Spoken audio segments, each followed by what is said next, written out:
गाजियाबाद जहाँ से हमने चुनाव लड़ा है, एक खासियत थी कि बहुत से लोगों के नाम गायब थे और हमने भी वहाँ पर शिकायत की है और हमारा आपके माध्यम से इलेक्शन कमीशन से आग्रह है कि जिन लोगों के नाम निकाले गए हैं और कुछ लोगों ने जैसे हमको बताया, हमको पक्का नहीं पता है, लेकिन कुछ लोगों ने कहा कि ज़्यादातर नाम सिंधियों के और गुजराती समुदाय के निकले। अब ये सही है कि नहीं हमको नहीं पता है, लेकिन ऐसा हमको बताया गया।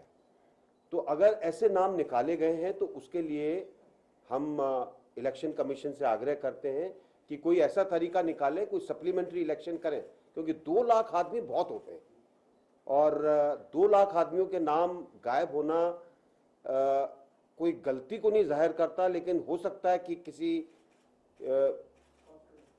कोई कंस्पिरेसी हो इसके पीछे या कुछ ऐसा हो जिससे कि नाम ना शामिल किए गए हो।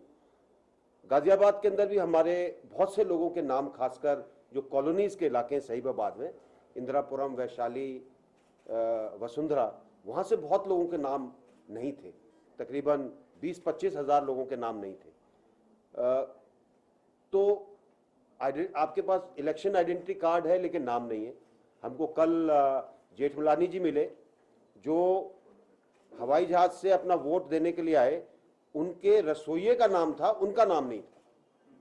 आइडेंटिटी कार्ड है, पहले भी वोट दिया उन्होंने। तो ये एक चीज ऐसी है जिसके ऊपर इलेक्शन कमीशन को देखभाल करनी पड़ेगी, कुछ करना पड़ेगा ताकि जो लोग वंचित रह गए मतदान से उनको दोबारा शामिल किया जा सके।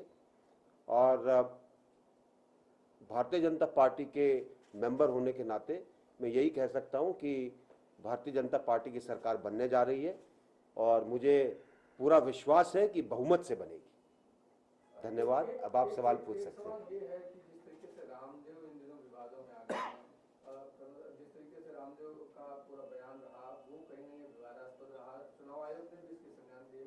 आप क्या कहना चाहेंगे इस विवाद को लेकर के, किस तरीके से, और जो शब्द आपने भी सुने होंगे क्या वो? नहीं, देखिए, ना तो मैं क्योंकि पार्टी के लिए इलेक्शन कैंपेन के अंदर लगा हुआ हूँ, काफ़ी सफ़र करना पड़ रहा है चारों तरफ, मैंने ना उनका बयान देखा ना मैंने उनका बयान सुना, तो मुझे नहीं पता एग्जैक्टली क्या कहा गया है और बिना जाने मैं कोई टिप्पणी नहीं करना चाहूँगा, क्योंकि फिर वो टिप्पणी जो है किसी और दिशा में चली जाती है। रॉबर्ट वाड्रा को लेकर के क्या कहेंगे? देखिए, रॉबर्ट वाड्रा के लिए मैं सिर्फ यही कहूँगा कि वॉल स्ट्रीट जर्नल ने एक आर्टिकल निकाला था और ये बाहर का आर्टिकल है, यहाँ पे तो हम कह सकते हैं कि प्रेरित हो सकता है।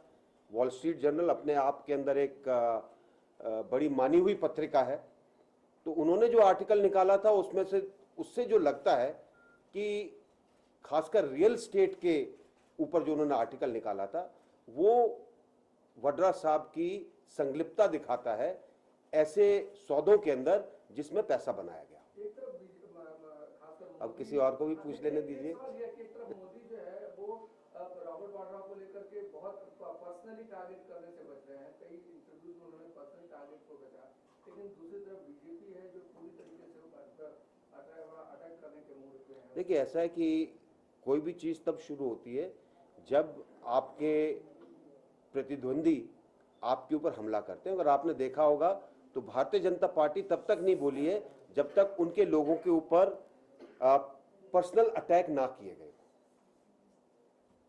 सर, पिछले दिनों आजम खान का एक बयान आया था जो बहुत ही शर्मनाक था कि कारगिल का जो युद्ध था उसमें मुसलमान सैनिकों की वजह से जीत हुई, तो आप किस तरह से इसको देखते हैं? देखिए, मैंने पहले भी इसके बारे में कहा है और मैंने कहा है कि एक वरिष्ठ राजनीतिक नेता के मुंह से ऐसे शब्द बहुत दुर्भाग्यपूर्ण हैं और सेना भारत की और हिंदुस्तान की है, किसी धर्म की नहीं है, किसी संप्रदाय की नहीं है, किसी भाषा की नहीं है।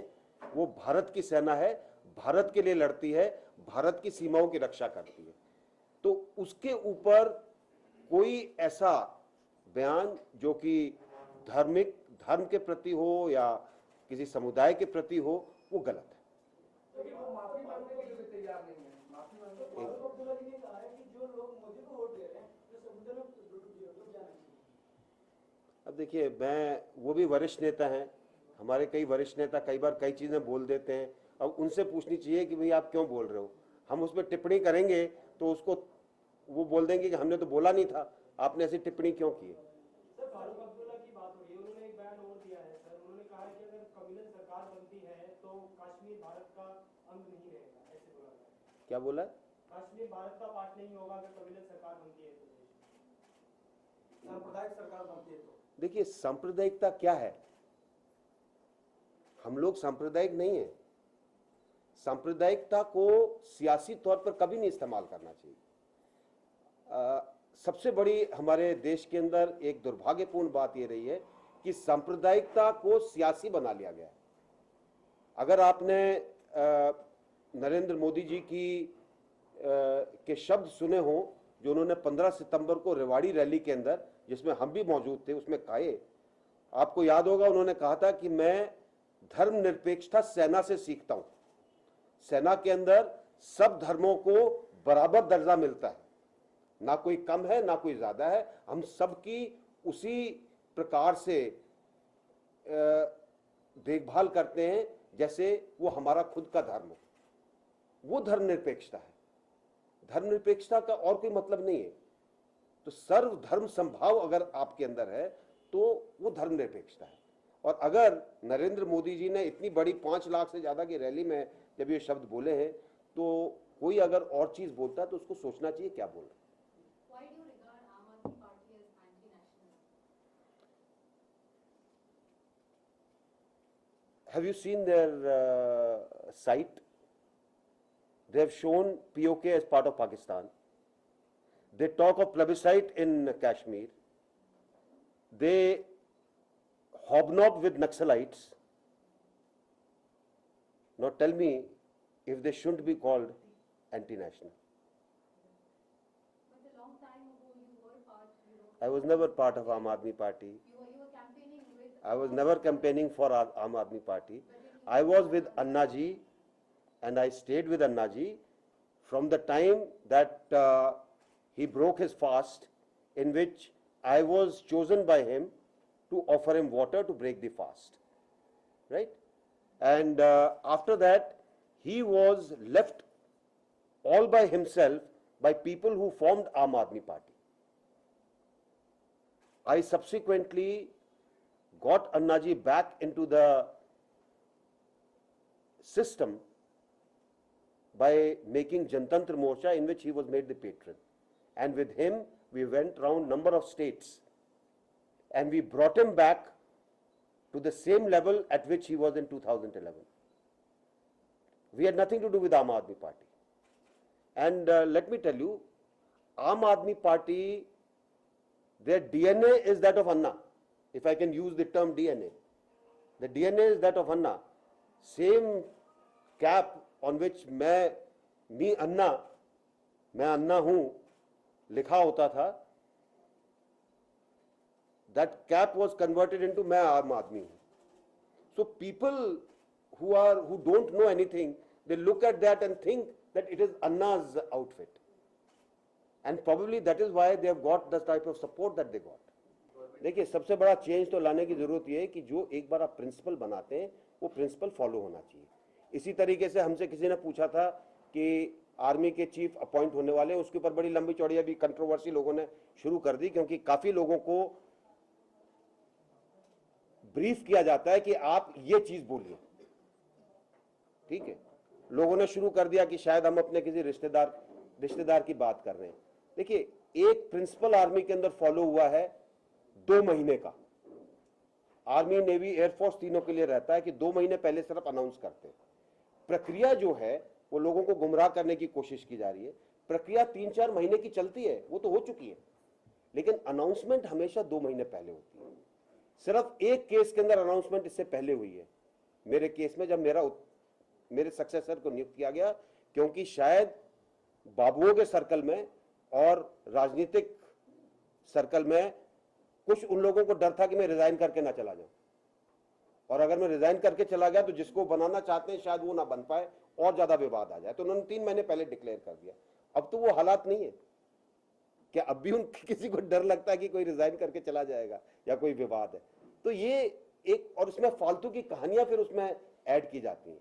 एक चीज और समझिए, जब ये प्रोसीजर जब बनता है, उसके अंदर जो 6-7 जो आर्मी कमांडर हैं और वाइस चीफ हैं, 8 आदमी जो हैं, ये सब बराबर हैं, इनका बराबर आंकलन होता है, कोई इसमें छोटा नहीं है, कोई इसमें बड़ा नहीं है।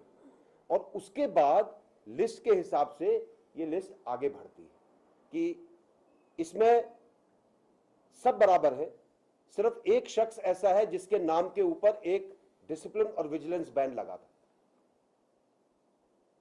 सिर्फ एक आदमी इन 8 आदमियों में से।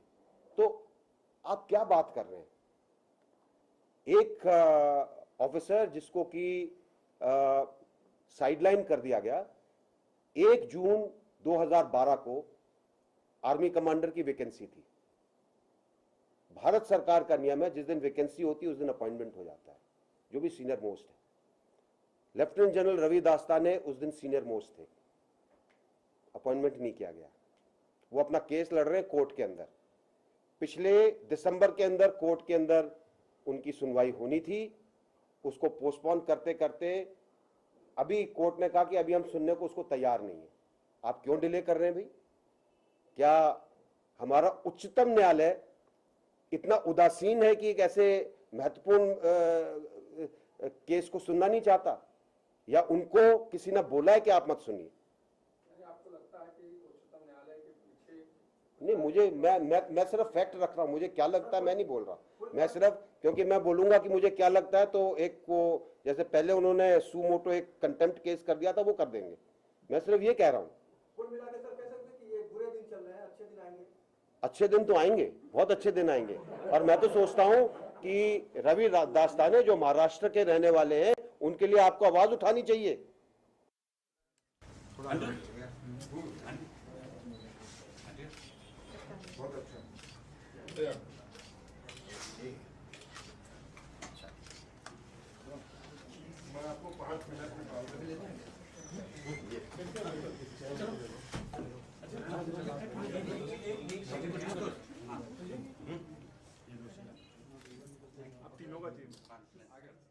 को वीज़ा नहीं लगता, सपनों की सरहद होती नहीं। बंद आँखों से रोज़ चला जाता हूँ सरहद पार जहाँ मैं पैदा हुआ था। ये नज़्म एक ज़माने में मैंने मेहदी साहब के लिए मंसूब